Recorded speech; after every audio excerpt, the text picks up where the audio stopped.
Boss, may alam ka bang emission testing dito? Diretso? Thank you. For the meantime, what's up? Time check, 8:48 AM. Aray ko. So, ang agenda natin ngayon ay magpapa-emission testing tayo. Hindi kasi tayo nang tuloy nung nakaraan dahil sarado ang emission testing dyan, malapit lang sa amin. Ito, panoorin nyo.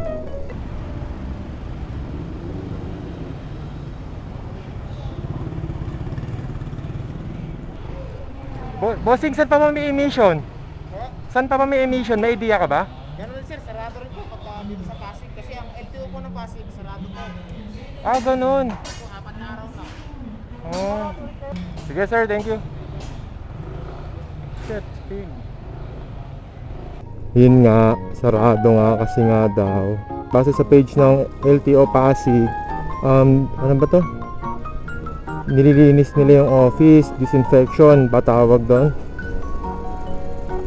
Tagal na, mag-isang linggo na siguro. Kaya yun, naghanap tayo ngayon, pinakamalapit sa akin. Ang nabook ko is sa Antipolo, layo. LTO Cainta Extension, Antipolo. Pero okay lang, para matapos na to. Yung insurance ko kasi nakabili na ako eh. Kinakabahan ako baka hindi tanggapin ng LTO kapag hindi yung saktong date. Eh, mag-iisang linggo na rin to. So yon, sabi ko nga nung nakaraan, para makapag-rehistro ng sasakyan sa LTO, 3 bagay ang kailangan mo. Una, itong emission testing na dapat pass ka.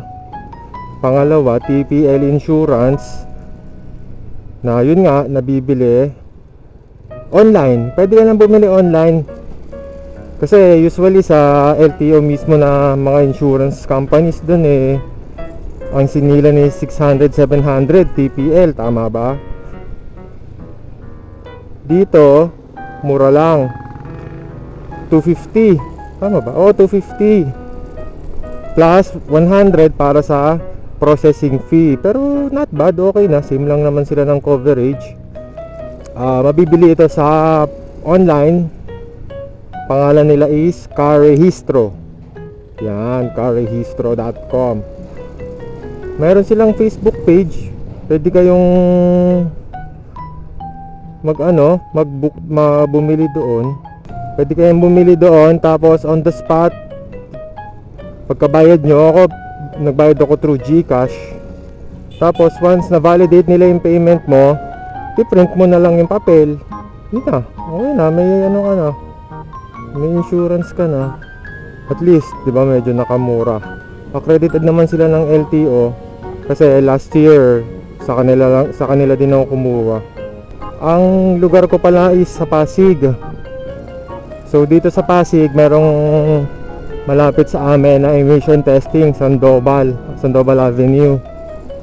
Mamaya madadaanan natin. Sarado pa sila eh, kasi sarado pa yung Pasig, LTO Pasig. So yung mga taga Pasig dyan, especially dito sa may pinagbuhatan, may malapit na emission testing dito. Uy, Sandoval Avenue, tandaan mo Mercedes pagpapunta ka dito. Sana familiar kayo. Ito, yan, Ersid emission testing, yan dyan, entrance dyan. Pero sarado pa. Hindi ko na ito try kasi sarado pa naman talaga yung LTO eh, Pasig. So dun tayo sa kabila. Meron naman sa kabila. So check natin, sana walang pila. Kuya, nagte-text po. Kung kamuting to, text and text, sisingit pa. So ulit, ang requirements sa LTO ngayon, 3 bagay: emission testing, tapos TPL insurance, at yung expired or mag-e-expire na OR, official receipt, saka copy ng certificate of registration or CR.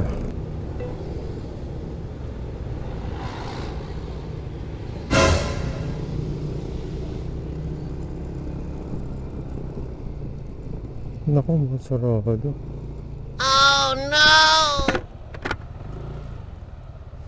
September 21. Sarado na naman. So, bigula naman tayo. Saan kaya may emission?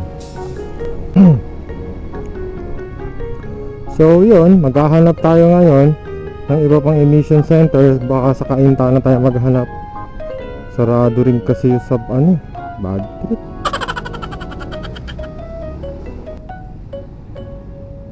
Sarado rin eh. Hindi kaya tayo mahuli, naka-shorts lang tayo. Bike siya oh. Motorbike.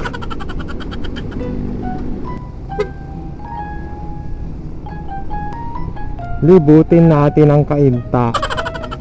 Ha ha. Oop. Emission. Saan ka? Pupuntahan kita. Ayaw ko nang natetenga. Uy, daming guard. Ay, daming pulis. So yun, lahat kayo mga taga-Pasig, kung papa-emission kayo ngayong araw, syempre hindi na yon, dahil pag pinapanood nyo to ibang araw na. Sarado. Yung ibang emission, yung kanina nakalagay resumed September 21, Marcos Day, martial law. So dito tayo sa Cainta. Cainta, here I come. Pasig pa rin to no. Dito may emission. Kumanan siya, may emission. Walay.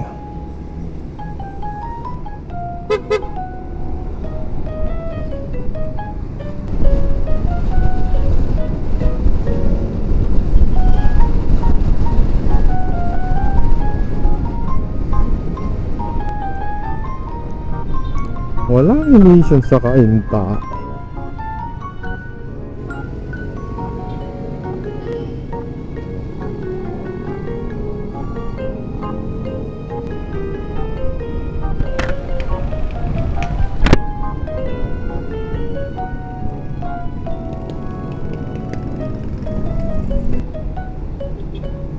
Saytay naman tayo.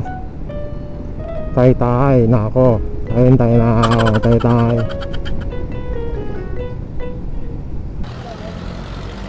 Boss, tanong lang, saan may malapit na emission? May idea kayo? Hindi, sige, thank you. Oh no! Malapit na dito? Okay, sige, thank you.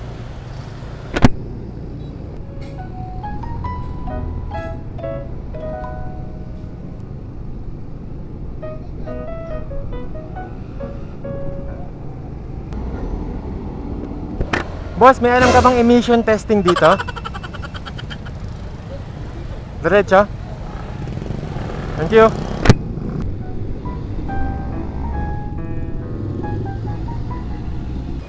Bossing, saan po pinakamalapit na emission? Ano na po? Emission. Emission testing?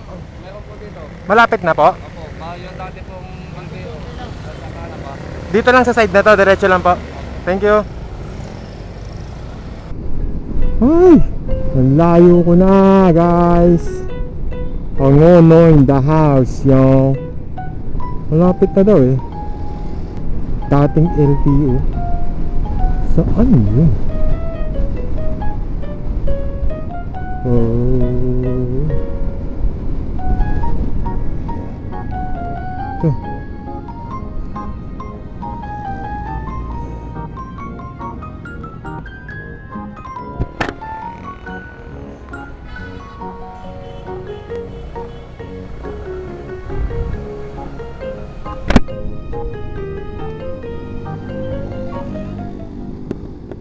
Pila po ba yan? Hindi naman. Emission sa kayo. Emission lang. Pasok ako doon.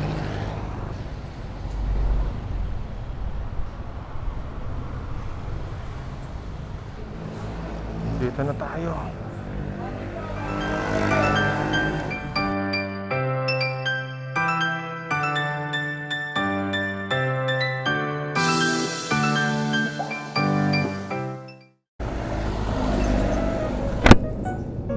Hi, sa wakas, natapos din ako dito kay Great RS Emission dito sa Angono, Rizal.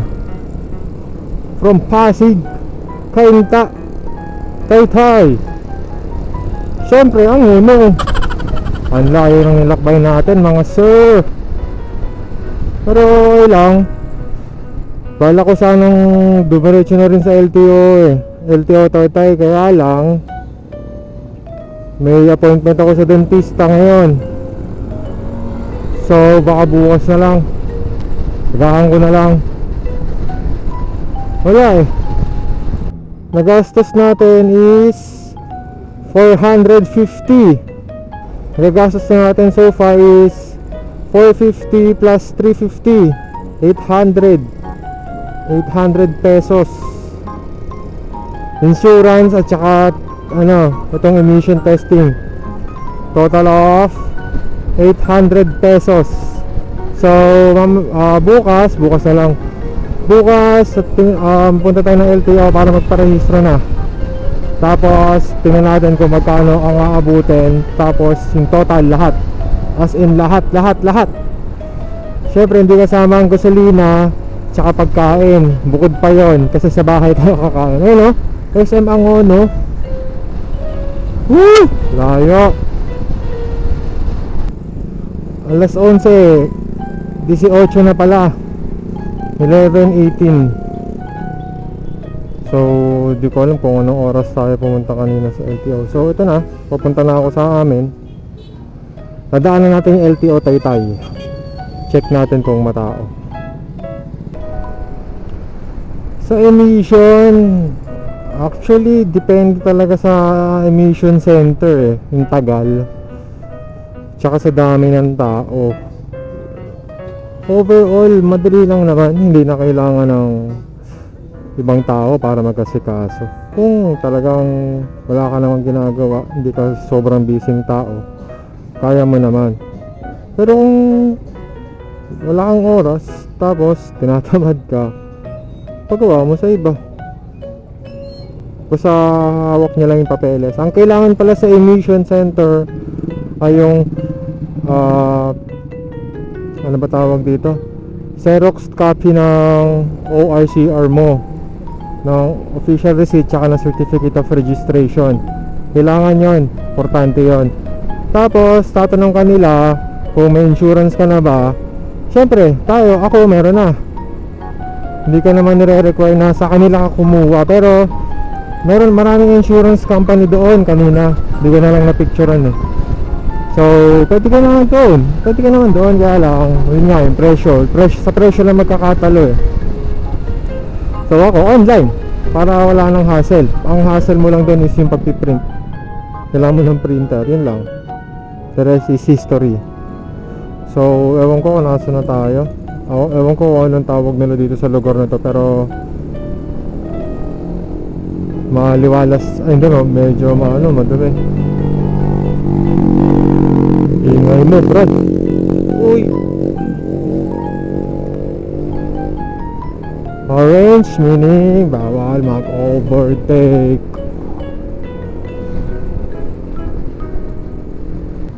Ito yung sinasabi ni Kuya.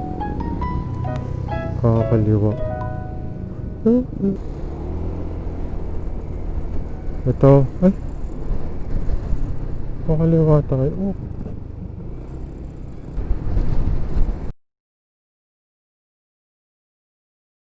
Gold pala dito.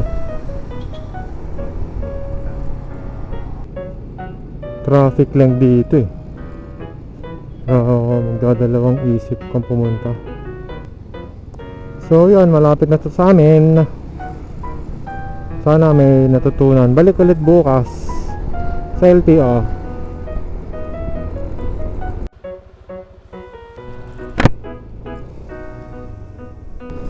Alright, time check 9:30 AM. So another day. Kahapon nagpa-emission tayo. So ngayon na yung araw na magpaparehistro tayo sa LTO. So yun, bawal siguro mag video sa loob. So So picturean ko na lang yung step by step sa loob ng LTO para at least makita nyo kung paano talaga. Hindi na ako mag-video kasi natatamad akong tanggalin yung camera ko sa helmet. So mukhang uulan, bad trip. Step by step kung paano sa emission. So wala actually maambon, bad trip. Actually wala namang step yun. Aabot mo lang yung papel, tapos bayad ka agad ng 450 pesos. Tapos yun, hintay mo lang tawagin ka para i-emission test. Tapos pagka emission test, labas mo yung sasakyan mo, hintay ka ulit tawagin para ibigay na yung result. Yun lang. Matagal lang dun kasi pila, marami rin nagpapa-emission. Yun lang naman yung toxic doon, pero madali lang, maambon na. Oh no! Laging traffic dito sa intersection. Buti na lang motor lang tayo, singit-singit lang tayo. Yan, singit tayo. Nabahan ako dun ah. So malapit lang yung Taytay sa amin, yung Taytay LTO. Ay pucha, hindi naka-ano yung helmet ko. Oh no! So pag nadaanan ko yung Pure Gold sa right side ko, ibig sabihin malapit na yung LTO. Right side lang din. Alam ko dito yun eh. Hindi ako nagkakamali. Hindi na ako mag-go ways kasi malapit lang naman. Ayun yung Pure Gold. Yun! Dali mo doon. So may gasoline station siya eh. Taytay LTO bag. Ay hindi, kaliwa pala. Ito pala, kaliwa. Saan yung parking? Dun pala sa kabila.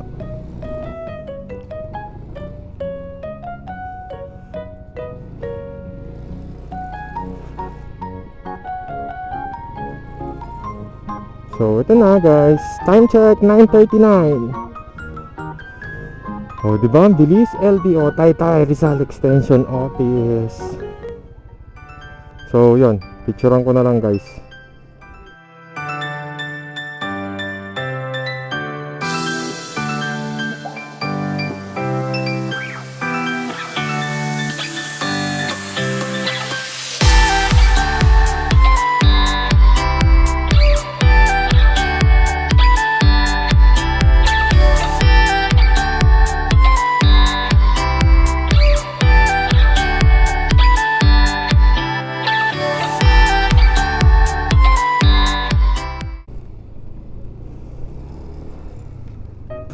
Alright!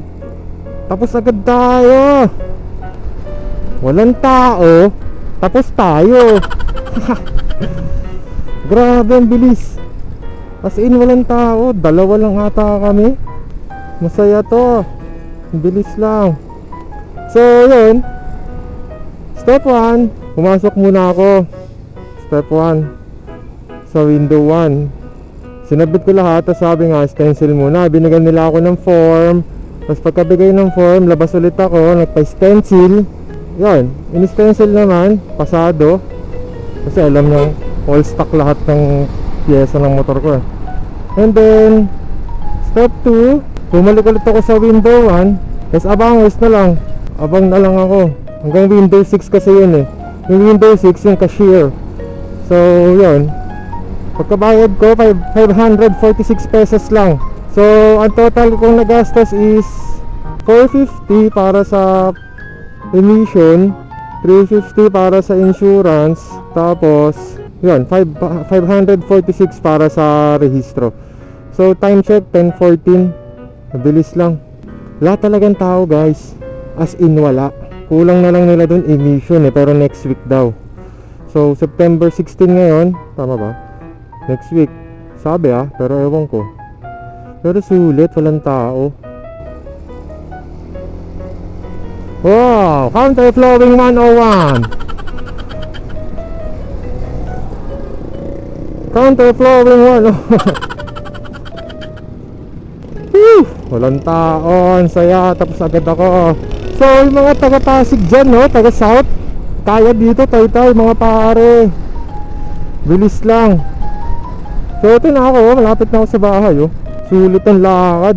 Walang hassle, lamig pa. Sa Pasig kasi ang daming tao eh. At least may nalaman tayong bago. Pero yun nga lang, ang problema nyo dito, pagkapunta kayo dito, ayun oh, traffic mga sir. Diyan lang tayo mga problema. Kaya mas maganda pa rin pag maaga. Yan na, pero pagdating mo dun, wala talaga pre. First time. So ito na ako, kakanan na ako sa village namin. So sana may natutunan kayo at sana natulungan ko kayo.